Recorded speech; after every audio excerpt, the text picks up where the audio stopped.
বিশ্ব শান্তি রক্ষার মতো দেশের ভেতরে অর্থনীতির চাকা সচল রাখাও এক বড় যুদ্ধ। শিল্প খাত বাংলাদেশের অর্থনীতির প্রাণ।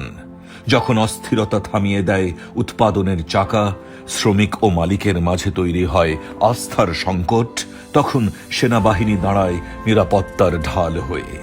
কারখানা সচল রাখা মানেই দেশের হৃদস্পন্দন সচল রাখা। যেসব ফ্যাক্টরি নিয়মিত বেতন দেই এবং শ্রমিকদের স্বার্থ রক্ষা করে চলি, আমরা কিন্তু 4 তারিখ পর্যন্ত কিন্তু ফ্যাক্টরি চালাতে পেরেছি। কিন্তু 5ই অগস্টের পরে সাধারণ শ্রমিকদেরকে ভুল বুঝিয়ে ফ্যাক্টরি বন্ধ করার চেষ্টা করা হয়েছে। তো এটা আমাদের জন্য একটা বড় চাপ ছিল।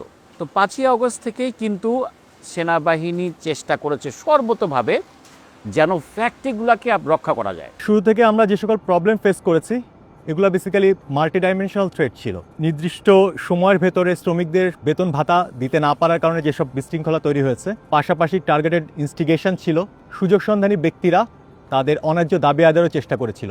এসব ক্ষেত্রে আমরা চেষ্টা করেছি তথ্য সংগ্রহ করে প্রতিরোধমূলক ব্যবস্থা গ্রহণ করতে।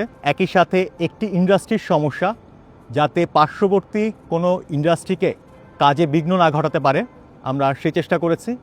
এবং একই সাথে যে কোনো বিশৃঙ্খলা নিয়ন্ত্রণে আমরা শিল্পাঞ্চল পুলিশ, বিজিএমইএ এবং শ্রম মন্ত্রণালয়ের সাথে সমন্বয় করে দায়িত্ব পালন করে আসছি।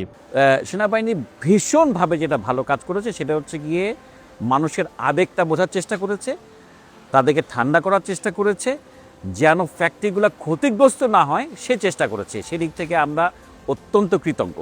তাদের প্রত্যেক দায়িত্বই একটি শব্দে গাঁথা: ভরসা। অপরাধের অন্ধকারে, দুর্যোগের ধ্বংসস্তূপে, পাহাড়ের নিস্তব্ধতায়, বিশ্ব শান্তির মিশনে কিংবা অর্থনীতির চাকা সচল রাখতে মানুষ জানে তারা একা নয়।